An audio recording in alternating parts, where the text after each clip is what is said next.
Hey guys, welcome to the Fish Room. I'm Rachel O'Leary and it's time for a species spotlight.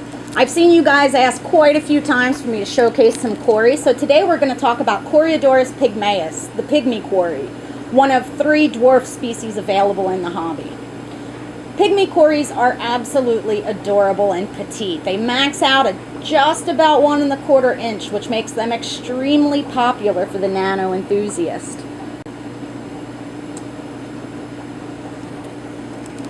They're versatile, easy to feed, and adorable. Let's take a look. Corydoras pygmaeus are absolutely adorable and a super cool little nano catfish to keep in an aquarium. They originate from Brazil, though are commonly exported out of Colombia, and are really affordable, generally, $2 to $4 a piece.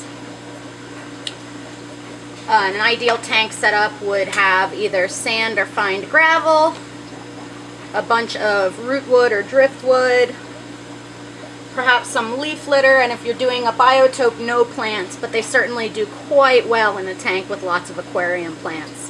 What's interesting about them, as opposed to some other Corydoras species, is that they actually utilize the midwater quite a bit. Here they're doing their sort of typical catfish dance up and down the glass. They can take a range of temperatures from about 70 to 80, from soft water to moderately hard, or a pH of about 6 to 7.5.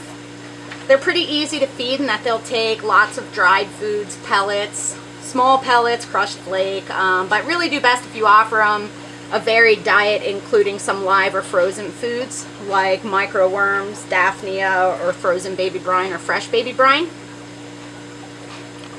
As mentioned, they are schooling fish, so they should be kept in groups of 10 or more. The more the better with this little fish. I get them in groups of 600, and when you see that many together, they form like a bait ball in school-like tetras, and it's really incredible to see. They make an incredible display in a larger tank, though they're suitable for smaller ones as well.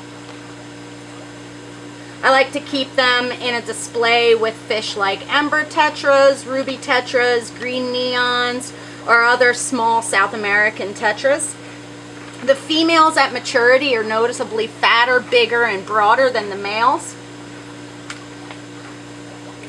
If you want to spawn these fish, feeding them a high-fat, high-protein diet of frozen or live foods, followed by a cool water change, will help induce the spawning.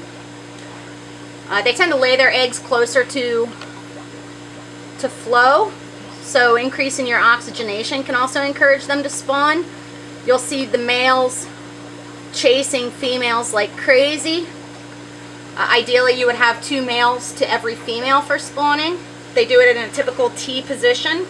Then the female swims away and places the eggs, often on the glass or on broad leaves. You want to remove the eggs as the parents will eat them.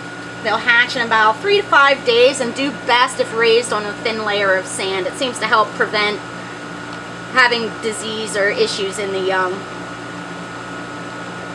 These are really one of my favorite little guys.